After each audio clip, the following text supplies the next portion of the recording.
O que você está fazendo por vocação? Você precisa entender qual a sua vocação. Indo ou ficando, vá para aquilo que Deus quer que seja feito. Você não vai ficar rico porque teve uma boa ideia simplesmente. Você vai ficar rico porque tem um propósito. Minorias, é o que eu chamaria de mercados étnicos. Agronegócio, água, tecnologia, globalização. Eu sugeriria a área da sustentabilidade.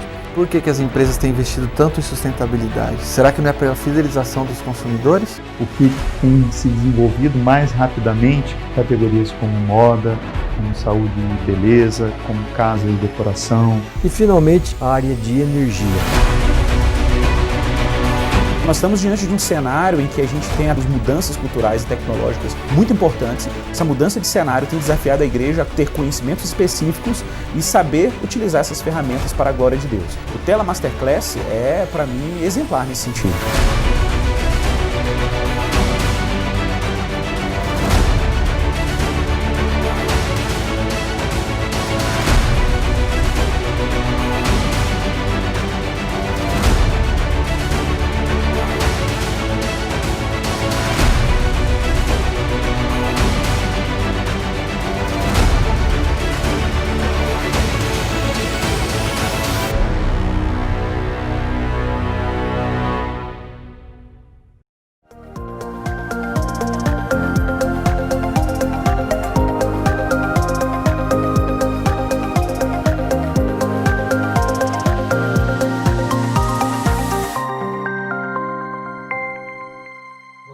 Eu queria saudar a todos, antes de mais nada, um prazer muito grande recebê-los aqui no Tela, sejam todos muito bem-vindos, e de uma maneira muito especial eu quero saudar o meu irmão, Dr. William Douglas. É um prazer muito grande, Dr. William, tê-lo aqui nessa entrevista do Tela.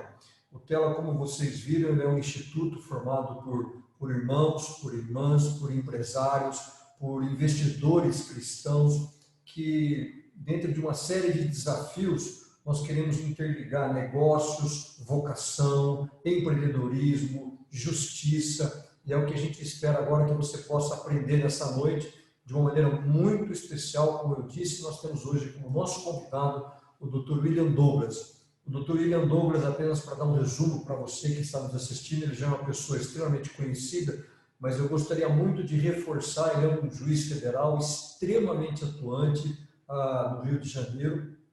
Ele tem uma série de ideias, inclusive, na área que ele trabalha, que a gente vai conversar sobre isso. Uma dessas ideias, ele é o autor da ideia dos juizados especiais na Justiça Federal. Além disso, ele também é um palestrante extremamente concorrido, já falou para mais de 1.300.000 pessoas. Ele é autor de mais de 40 livros, já vendeu mais de 800.000 exemplares. É uma marca notável para qualquer escritor, não apenas um escritor cristão, qualquer coisa desse tipo, mas é uma marca realmente notável.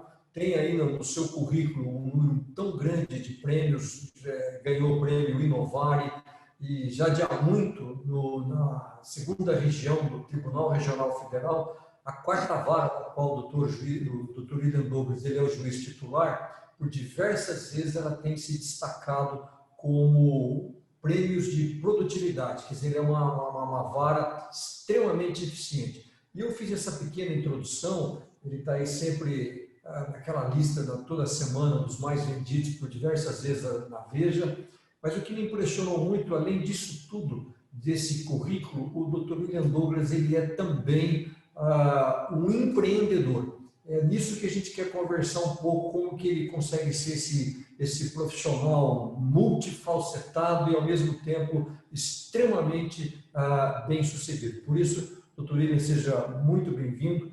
E eu gostaria de começar, depois de ter lido esse currículo aqui, eu fiz um breve resumo tão produtivo, tão fértil. Eu gostaria que o próprio William Douglas definisse quem é o William Douglas, contando um pouco da sua história. Seja muito bem-vindo. Ok, muito obrigado. Primeiramente, boa noite a todos. Muito bom estar mais uma vez perto do Antônio Cabreira, que é uma referência para mim. e de cada um dos irmãos, de cada um daqueles que estão participando aqui dessa conversa. Para mim é uma honra, um privilégio, uma oportunidade de conversar, de tentar compartilhar um pouco os princípios que têm funcionado bastante na minha vida e que são perfeitamente replicáveis. Então, quero iniciar dizendo que não tem nada de especial no William Douglas, o que tem de especial são aqueles princípios que eu sempre procurei seguir e que estão à disposição de toda e qualquer pessoa que queira ter um ganho de qualidade, um ganho de desempenho, qualquer que seja a área em que ela atue.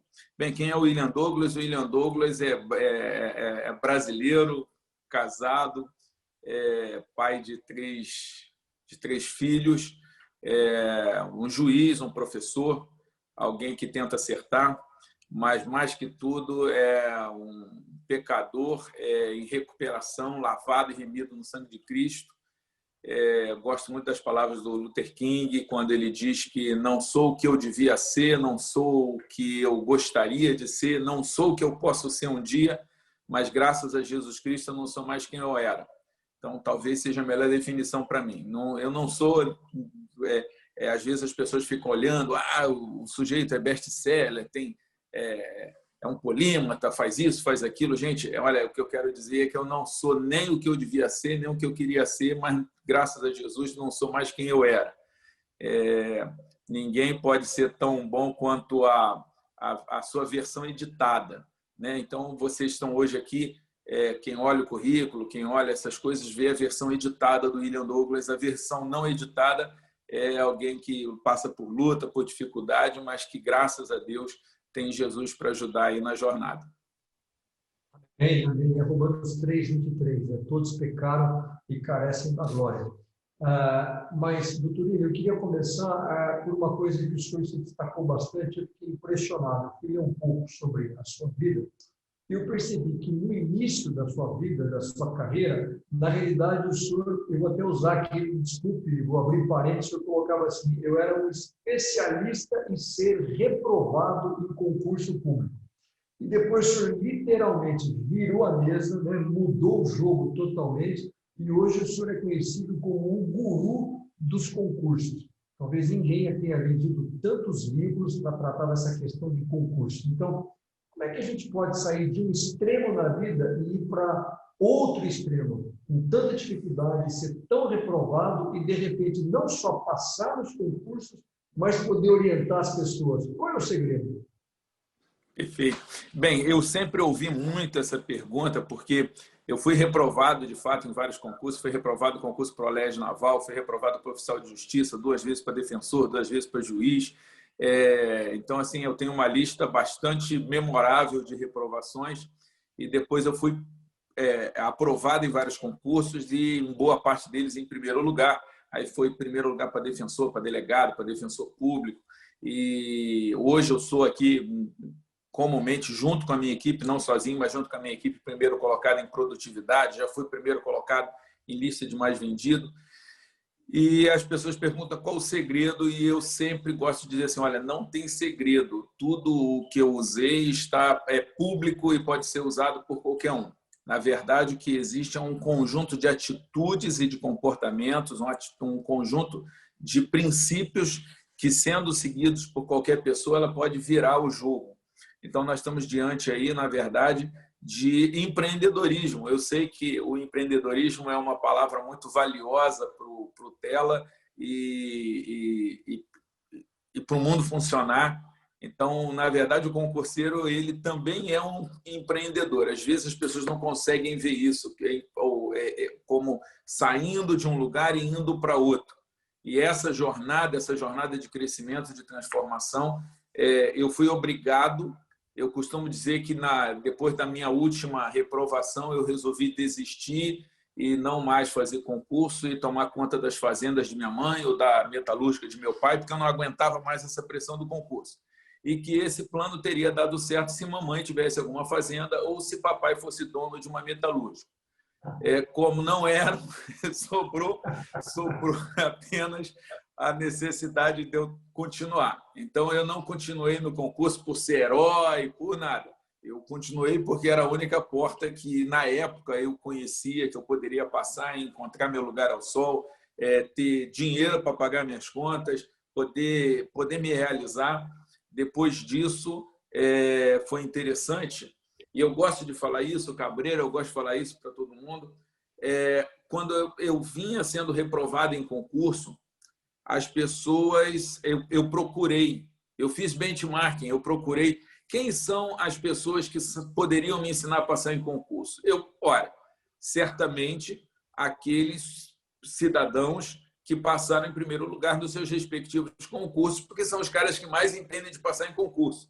E eu procurei essas pessoas, pedi socorro, pedi ajuda, e eu fui recebido de uma forma muito humana, muito solidária, muito fraterna. O primeiro disse assim, vai estudar, o outro disse, dá teu jeito, o outro disse, isso é problema seu. E como mamãe não tinha fazendas, como papai não tinha metalúrgica, eu fui estudar. E depois de muito apanhar, eu consegui passar. E quando eu passei em primeiro lugar em vários concursos. E aí eu comecei a receber pessoas me procurando e perguntando como passar. A pergunta que eu tinha feito lá atrás, começaram a fazer para mim, porque eu consegui realizar esse processo.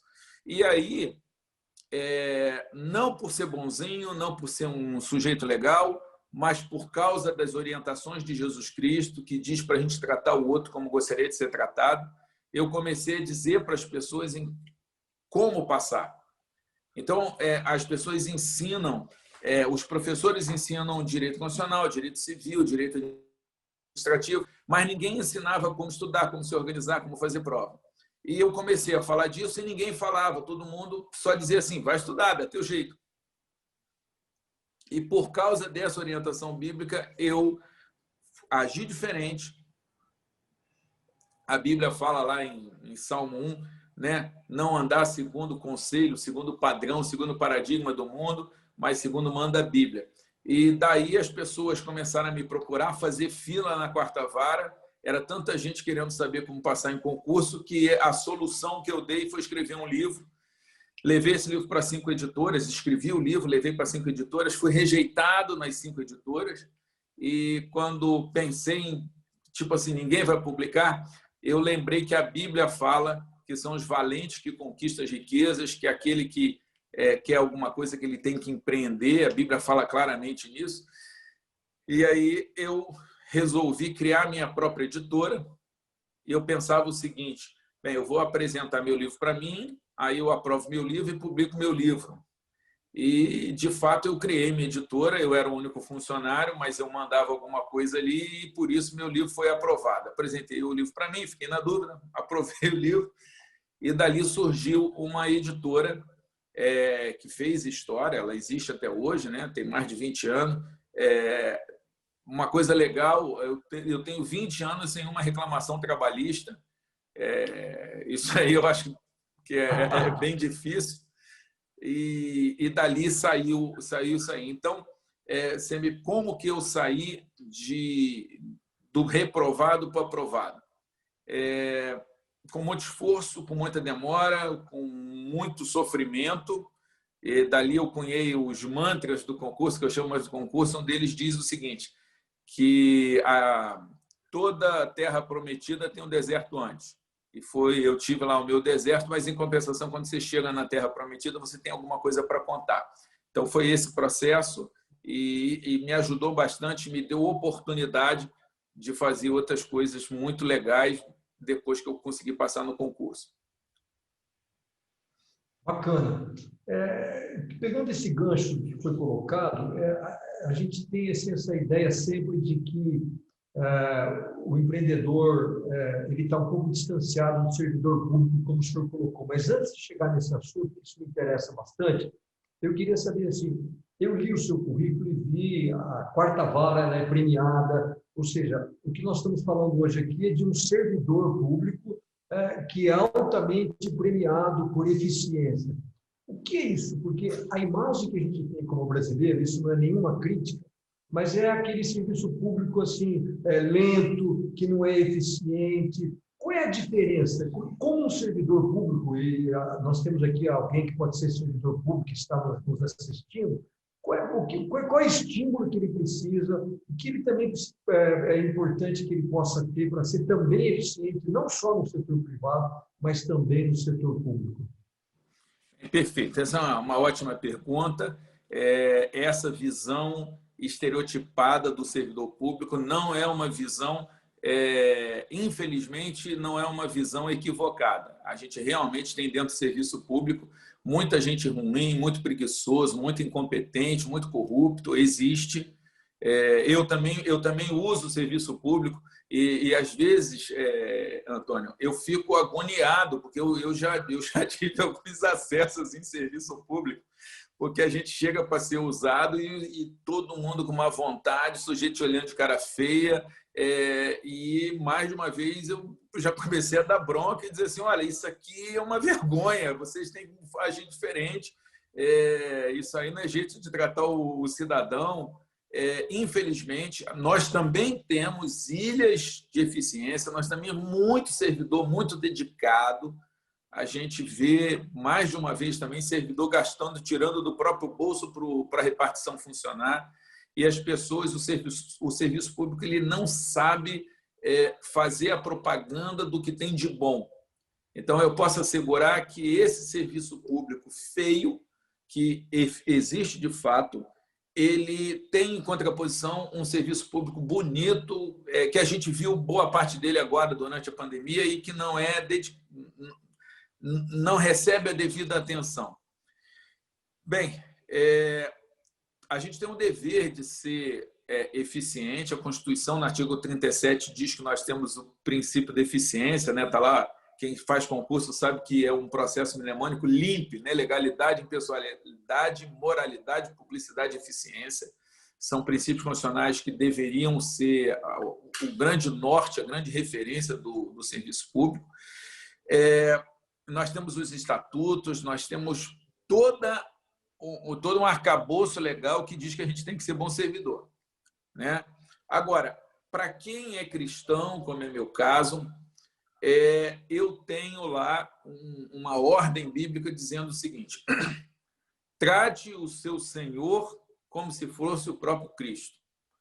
Então, e eu uso isso dentro da quarta vara, é um uso laico de uma ordem religiosa. 90% dos brasileiros são cristãos ou seguem a Bíblia, qualquer que seja a religião do sujeito, se ele é judeu, se ele é católico, evangélico, espírita, todos esses grupos eles são muito permeáveis à Bíblia como fonte de sabedoria ou como fonte de ordem.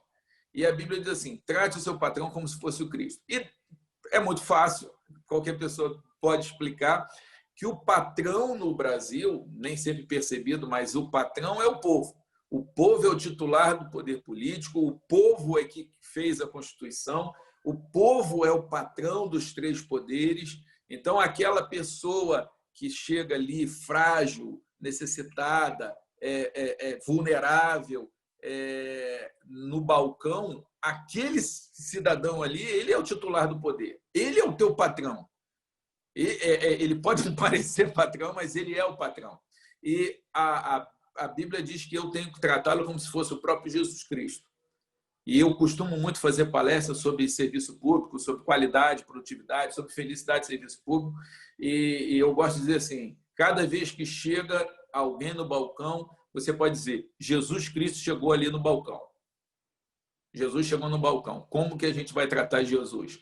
Cada vez que eu pego um processo e tem lá um monte de papel, agora um monte de bits, porque os processos já são digitais, cada vez que tem um nome ali, é Jesus ali. Então, eu tenho o dever religioso de tratar bem aquela pessoa e fazer o melhor possível. Se a gente conseguir colocar isso, e na quarta vara federal a gente conseguiu implantar essa cultura, é uma cultura onde a gente quer tratar bem o patrão.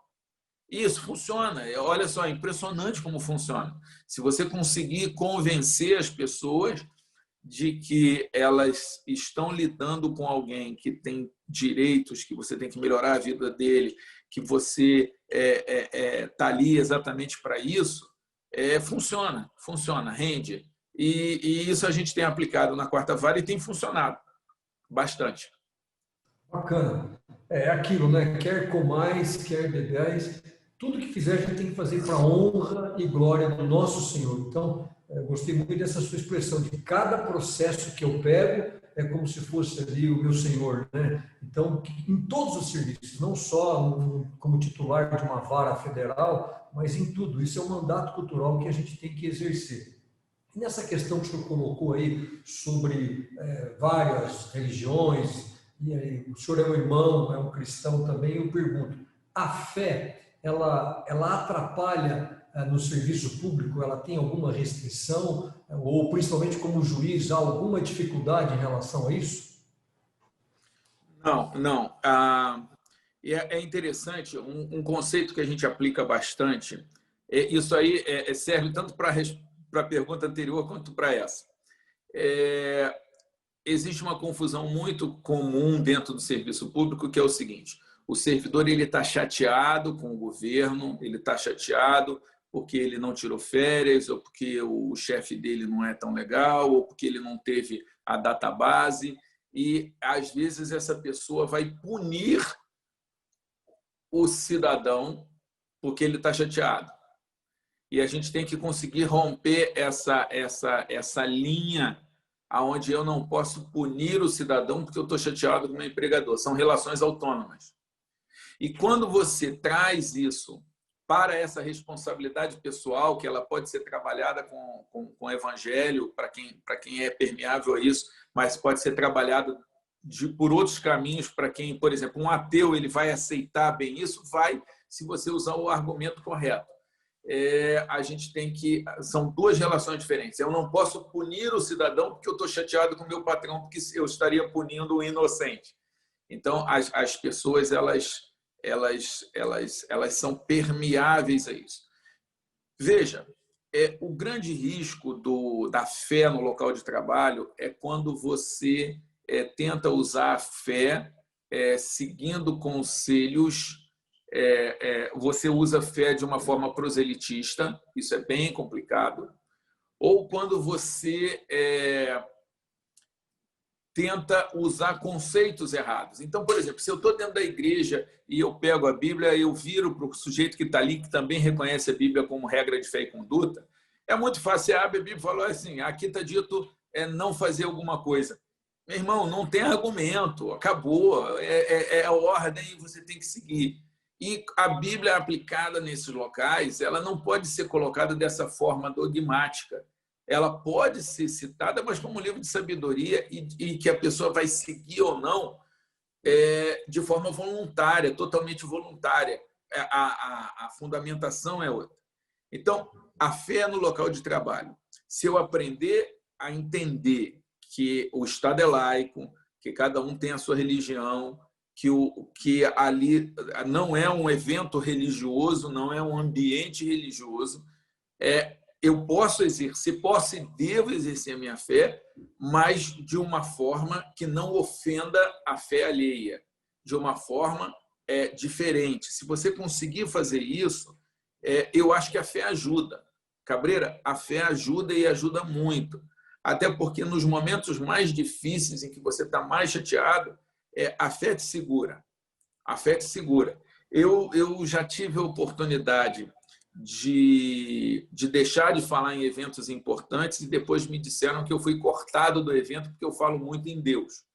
Então, falaram assim, olha, a desembargadora fulana de tal, ela te cortou porque você, dizendo que você fala muito em Deus. Eu sei de um departamento de física de uma universidade que um professor não virou diretor até hoje porque ele acredita em Deus e pega mal, é politicamente incorreto acreditar em Deus dentro do departamento de física. Agora, gente, há lugares do mundo em que nossos irmãos estão morrendo, estão perdendo emprego, estão tendo as casas derrubadas por causa de Jesus. Essas besteirinhas, isso é besteirinha, isso é amenidade o que a gente passa aqui por seguir.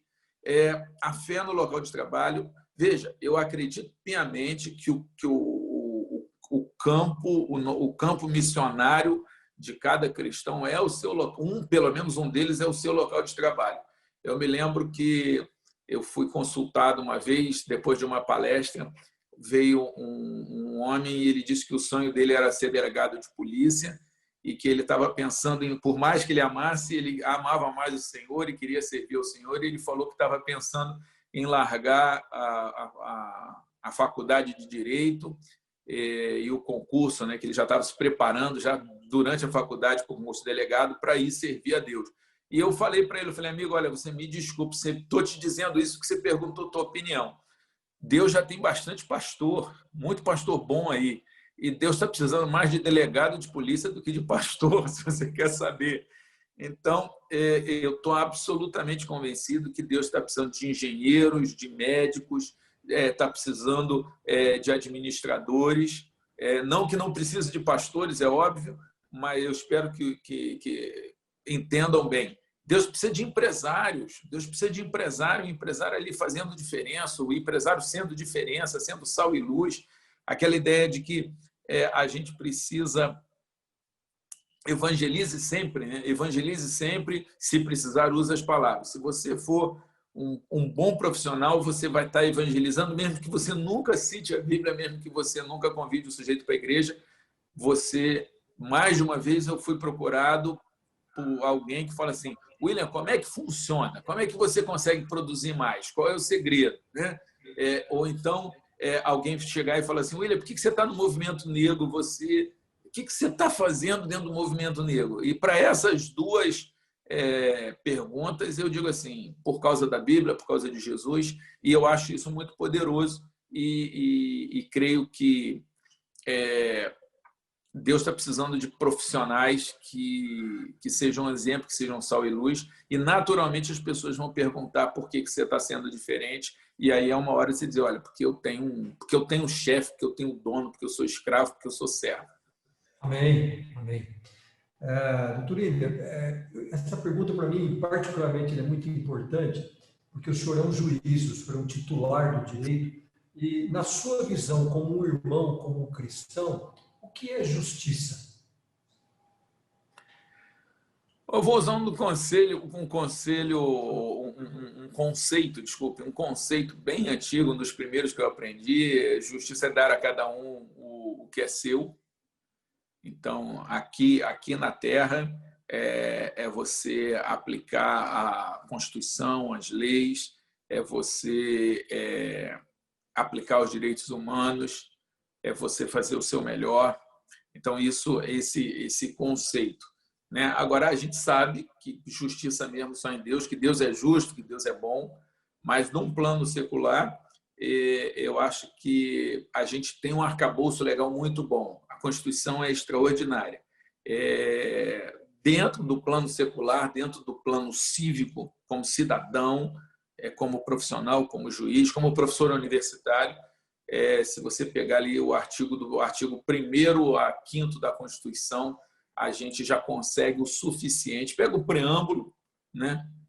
Que é nós, representantes do povo brasileiro, sob a proteção de Deus, né? Deus está ali na Constituição, no preâmbulo, vamos deixar bem claro, vamos anotar aí que o Estado é laico, não é laicista. Se você pegar aquilo ali, já é o suficiente. Se a gente conseguir praticar os artigos 1º, 2º, 3º, 4º e 5º da Constituição, a gente vai muito bem, a gente vai ter justiça nesse país. Amém, amém. E por falar em justiça, doutor William, tem chegado algumas perguntas, mas eu ainda tenho mais umas 2 perguntas que eu gostaria de fazer. Nós temos aí basicamente 30% da população brasileira hoje é uma população evangélica. A pergunta que eu lhe faço está na hora de nós termos um ministro evangélico no Supremo Tribunal Federal? É claro que isso não seria um pré-condicionante, mas a sociedade hoje ela tem falado muito dessa questão da representatividade, da questão das minorias, e essa representatividade desse segmento tão importante no Supremo Tribunal Federal. E não só isso, principalmente levando em conta que o seu nome é um dos nomes cotados aí para essa vaga agora ou para a próxima vaga. Nada ainda está certo, na minha opinião, para o Supremo Tribunal Federal. Então, eu queria ouvir muito do senhor isso, como irmão e como um país que tem mais de 30% da população evangélica. Perfeito. Bem, primeiro vamos lá. Muita gente diz que não pode misturar religião e política. O Desmond Tutu, né, o arcebispo anglicano da África do Sul, que ajudou o Nelson Mandela a evitar um banho de sangue na África do Sul quando acabou o apartheid, ele disse que nada mais político do que dizer que não se mistura religião e política. A quem interessa não misturar religião e política. Então, os religiosos, sejam eles evangélicos, sejam eles da Umbanda e do Candomblé, sejam eles católicos, sejam eles muçulmanos, eles são também cidadãos e, como cidadãos, têm todo o direito de influenciar nos destinos do país. E parece, existe todo um esforço para expulsar da arena pública os valores religiosos. Só que é um direito meu, como cidadão, de, por exemplo, votar em alguém que tem os mesmos valores. E isso tem que ser bem entendido. A gente sabe que existe uma separação entre Estado e Igreja. O Estado laico começou, o primeiro pensador do Estado laico foi Jesus Cristo, com dai a César o que é de César e a Deus o que é de Deus. Os protestantes tiveram uma participação extraordinária, né, no desenvolvimento desse conceito, mas que não queiram impedir que nós, religiosos, participemos da gestão do país do qual nós somos cidadãos. Então, eu acho isso muito importante. Para ir para o Supremo Tribunal Federal, o primeiro requisito, os requisitos básicos são aqueles que estão na Constituição que têm que ser sempre levados em conta. Que existe ali uma idade, existe ali a necessidade de reputação ilibada e de notório saber jurídico. Agora, no passado, nós tivemos, em determinado momento, a intenção de colocar uma mulher. Não, queremos colocar uma mulher que o Supremo só tem homem. Então, vamos botar uma mulher, porque mulher é 50% da população. Ok, faz sentido. Depois nós tivemos um momento, olha, na corte só tem branco, a gente precisa colocar um negro. E se procurou um negro. Hoje nós temos dentro do país 30% que são evangélicos, são reconhecidamente uma parte considerável da população, tem força política, tem influência. Então, é legítimo. Tem que ser evangélico? Não, mas é legítimo. Mas ele vai ali para defender os interesses dos evangélicos? Não, ele vai ali para representar valores. Eu acho que hoje o maior problema da corte não é não ter um evangélico. O maior problema da corte é que ela é uma corte extremamente progressista, extremamente humanista e materialista, num país que não é. Então, é muito complicado quando você coloca 11 pessoas querendo mandar, influenciar uma sociedade que tem uma natureza diferente. Então, quando a gente vai lá para o Congresso, são 513 deputados, 81 senadores, que eles se engalfinham lá num sistema bicameral, a lei vai para lá, volta, todo projeto de lei que chega ali, ou de emenda à Constituição, o que for, ele é mexido. Por quê? Porque a gente tem lá toda a sociedade representada por pessoas que foram escolhidas diretamente pelo voto. Quando o Supremo ele começa a querer fazer leis, começa a ter o ativismo, é complicado, porque eles não representam a sociedade e eles não são parecidos com a sociedade.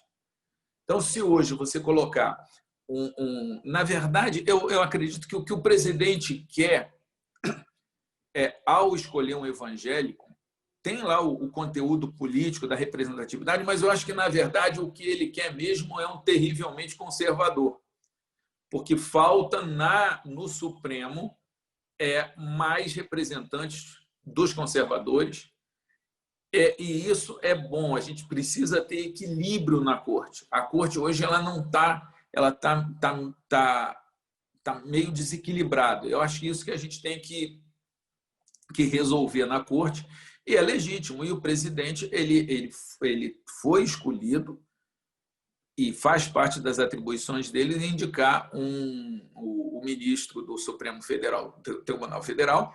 Obviamente tem que passar pelo Senado. A gente sabe que nós estamos há mais de 100 anos sem nenhuma rejeição. A gente só teve rejeição de ministro supremo durante o governo do Floriano Peixoto, que ele estava em guerra com o Senado, e aí rejeitaram alguns. Mas isso tem mais de 100 anos.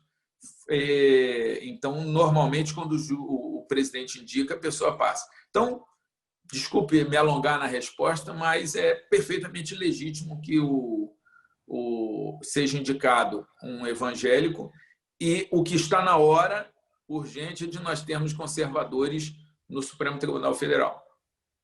Bacana, é isso mesmo. Eu queria só lembrar a todos os participantes que você, do lado aí do nosso bate-papo, você está tendo vários links.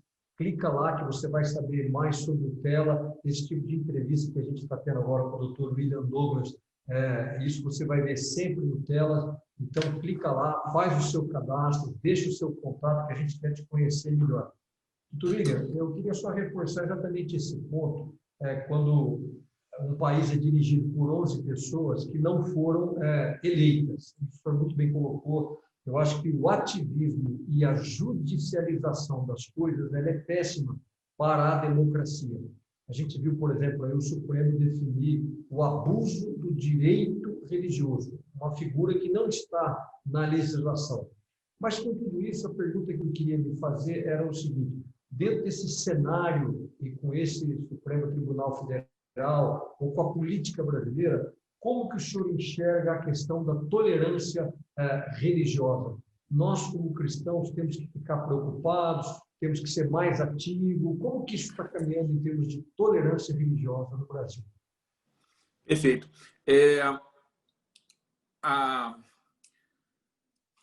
A gente, infelizmente, por enquanto está vencida essa batalha, né? Houve uma tentativa de, através do judiciário, se criar uma figura que não existe na lei, que é a do abuso do poder religioso. Felizmente não passou, houve toda uma mobilização da sociedade, mas é preocupante que tenha ocorrido o risco. Só o risco já é o suficiente para a gente se preocupar. Mas eu fui falar aqui do abuso do poder religioso. Me repete sua pergunta, por favor. Como que o senhor acha que é a questão da tolerância religiosa hoje no Brasil? Tá, perfeito. Obrigado. Vamos lá. Nós temos alguns fenômenos de intolerância religiosa muito grandes. Por exemplo, o Porta dos Fundos fez o especial de Natal. Ele espera um momento especial para os cristãos, para ofender e agredir os cristãos. E muitas pessoas acham que isso é liberdade de expressão.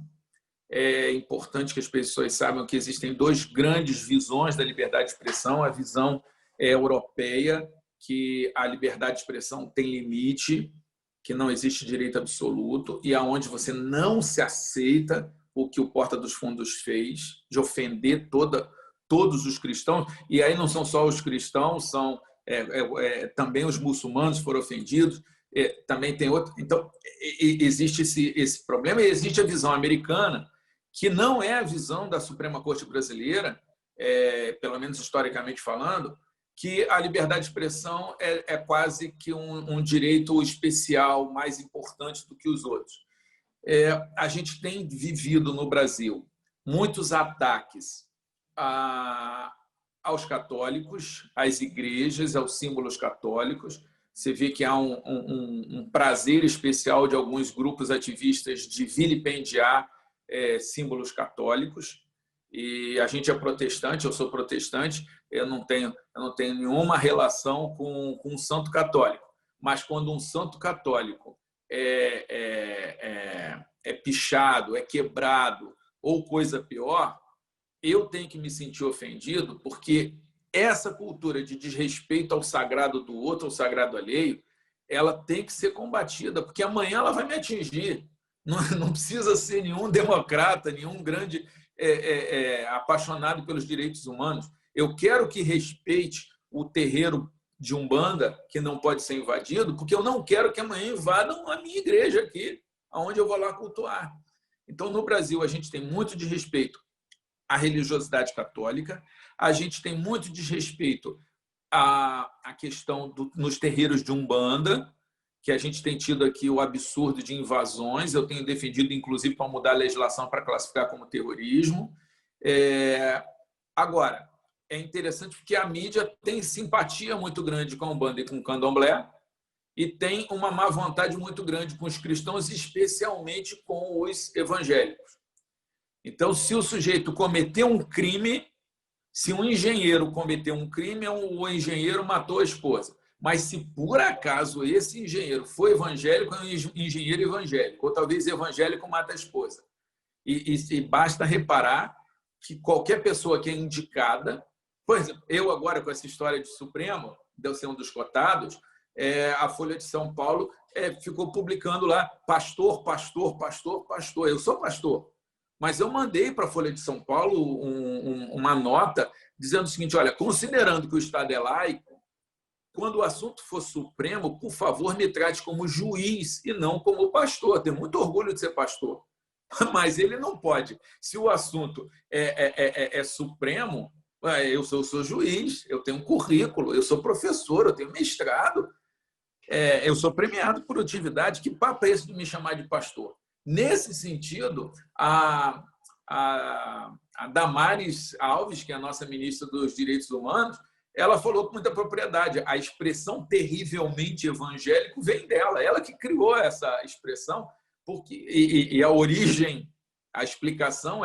gente, é terrível ser evangélico, porque se você for evangélico, você vai ser imediatamente perseguido por parte da imprensa, por parte da universidade, por parte da intelectualidade. Então, é terrível ser evangélico. Em suma, a gente precisa desenvolver a cultura da democracia. Infelizmente, no Brasil, hoje, eu tenho batido bastante nisso. Acabei de publicar uma série de 4 artigos sobre a questão racial. No Brasil, está se criando bastante uma tentativa de amordaçar as pessoas. Criaram a ideia do lugar de fala e diz assim: branco não pode falar sobre racismo porque não tem lugar de fala. Homem não pode falar sobre feminismo, sobre assuntos da mulher, porque não tem lugar de fala. Então, o lugar de fala, que é um conceito bom para incluir pessoas, está sendo usado nesse país para calar pessoas. Então, você não pode abrir a boca porque você é branco. Gente, isso é racismo. Isso é inaceitável. Como que a gente vai aceitar um lugar onde alguém não possa abrir a boca porque é homem, ou porque é branco, ou porque é evangélico? Então, o sujeito não pode ir porque é evangélico. Por quê? O sujeito pode ir por outras razões.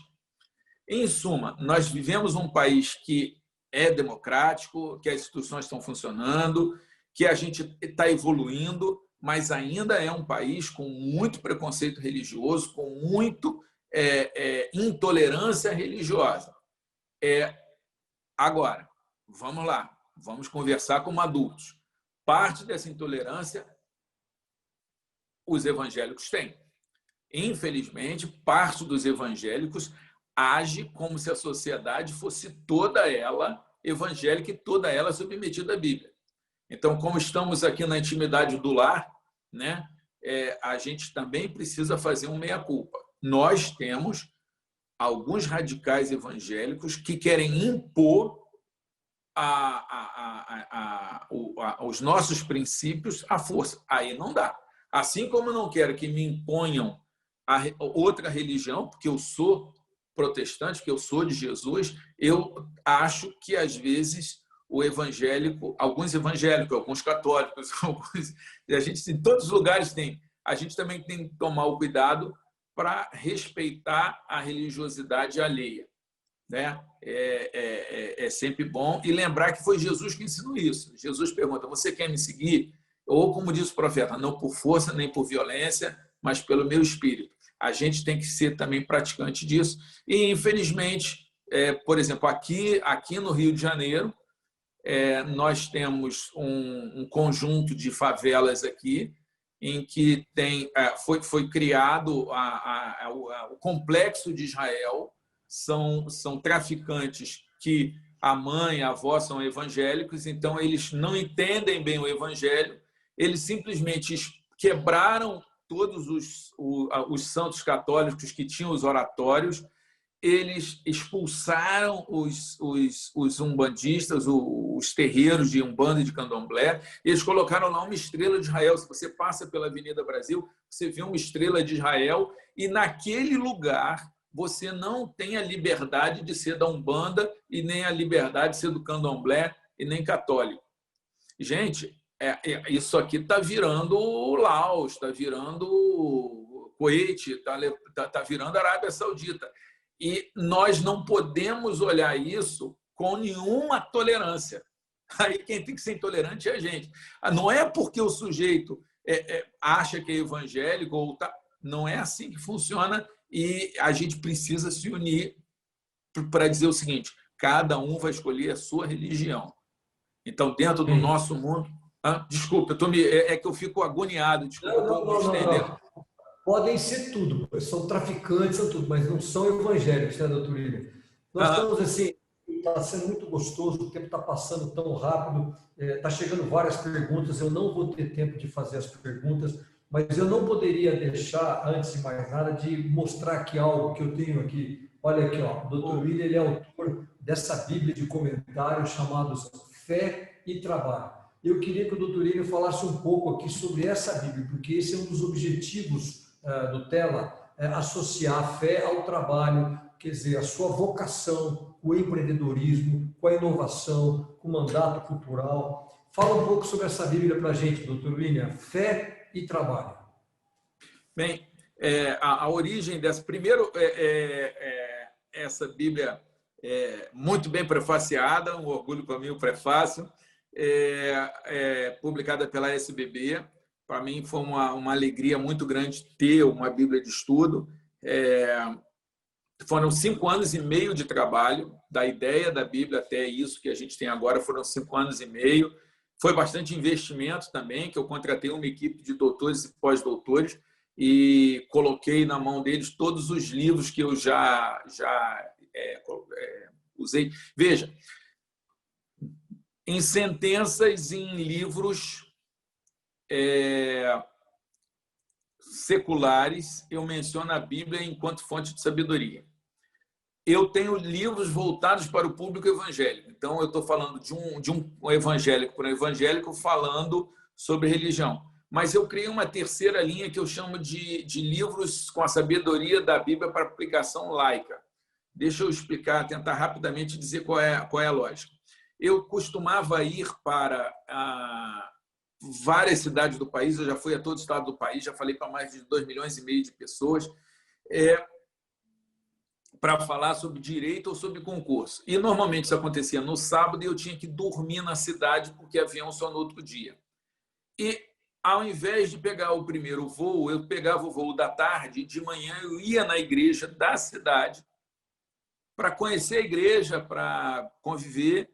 E com isso eu acabei conhecendo a pastorzada toda pelo Brasil afora. E eu procurava temas que fizessem aquela pessoa que assistiu minha palestra sobre direito ou sobre concurso ter interesse de no outro dia na igreja, porque eu que ia falar na igreja.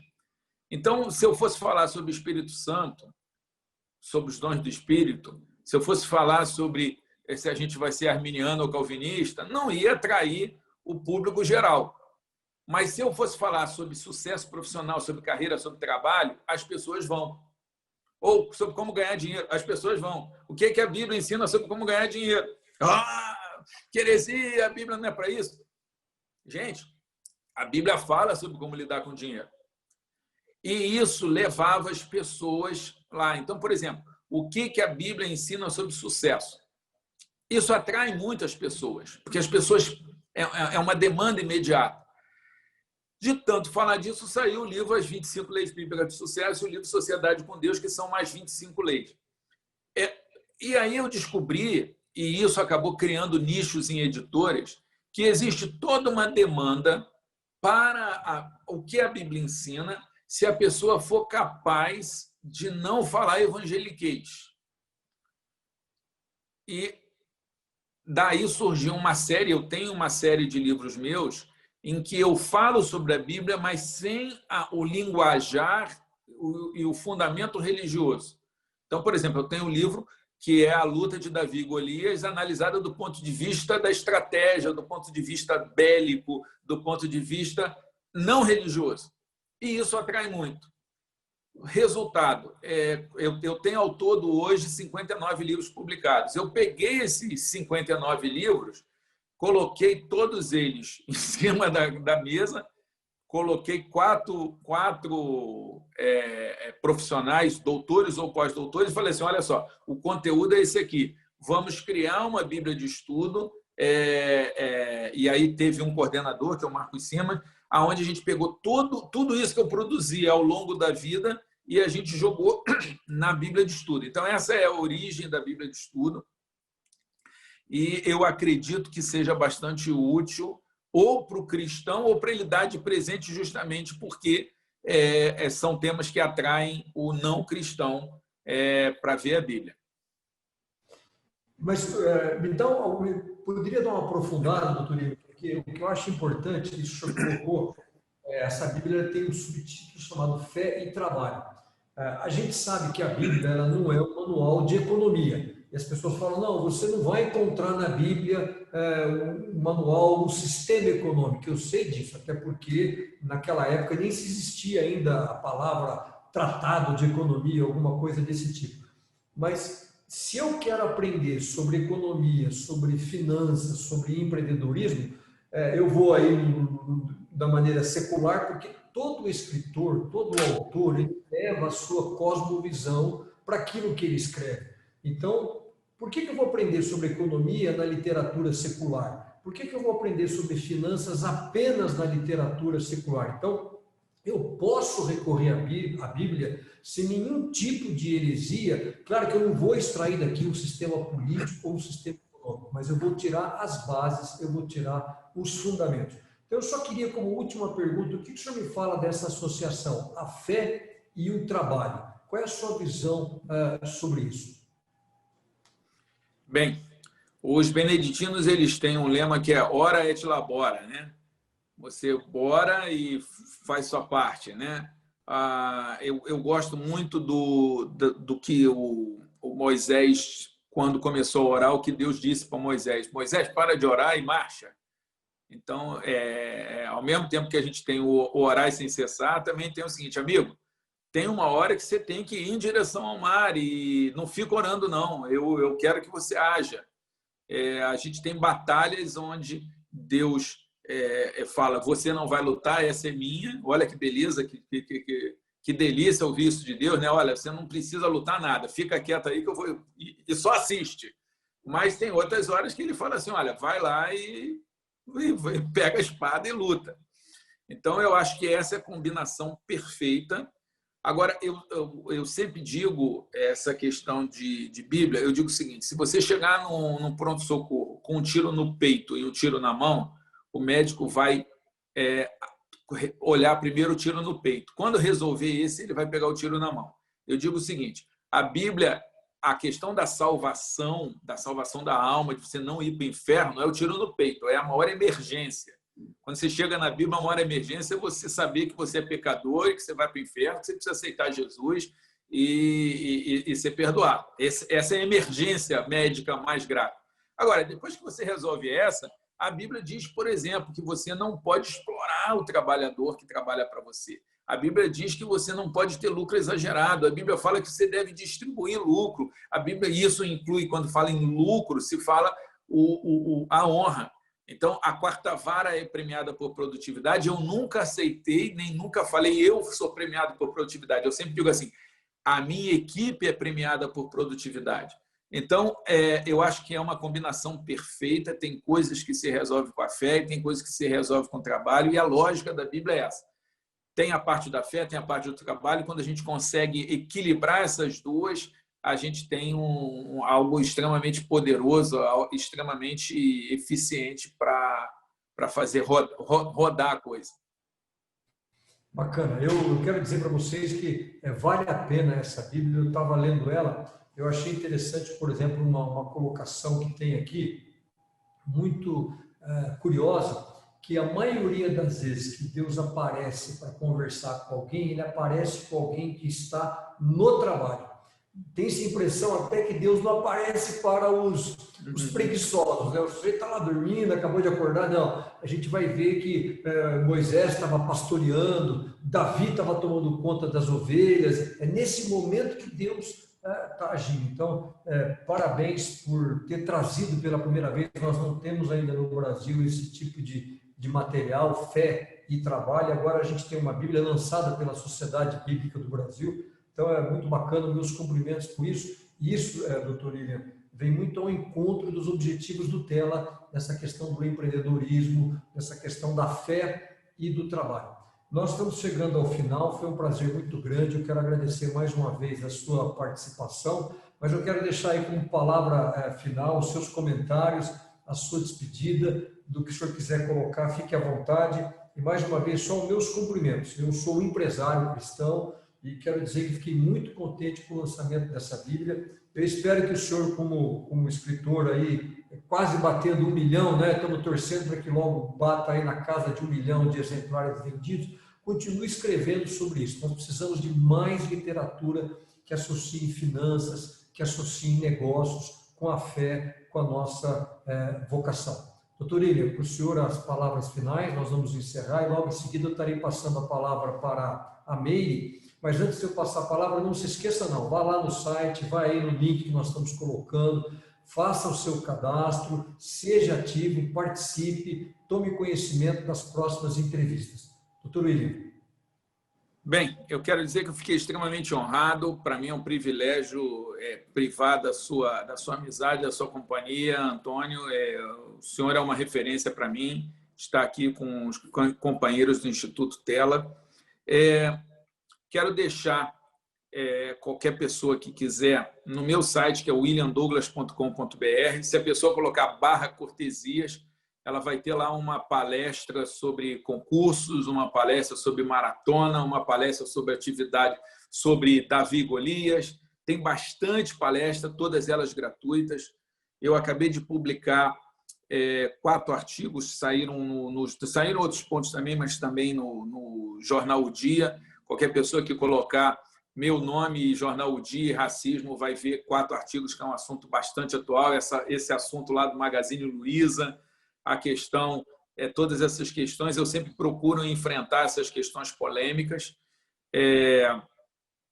Quero dizer que é uma honra muito grande. Espero, né, a gente fala de tantos assuntos diferentes correndo, espero que, se você tiver qualquer dúvida, qualquer questão, eu estou sempre lá no Instagram, então quero convidar, eu vou postar no meu Instagram daqui a pouco a tela do Instituto TELA. Então, vocês que estão aqui participando dessa conversa, se você, depois dessa conversa aqui, quiser conversar mais alguma coisa, a gente sabe que chegaram algumas perguntas, a gente não conseguiu responder todas, daqui a 5 minutos depois da gente terminar, eu vou colocar lá no Instagram e todos vocês podem continuar essa conversa, fazer perguntas. Eu vou estar à disposição lá para tentar ser mais útil aos irmãos. E, claro, a Bíblia fala para orar pelas autoridades, então, como eu sou autoridade federal, eu queria aproveitar e pedir que vocês compram a Bíblia e orem por mim. Então, que orem por mim, eu sou muito grato. A gente precisa. Então, que você cumpra lá as orientações bíblicas e lembre de orar pelas autoridades e me põe na lista, por favor. Tá? Muito obrigado a todo mundo.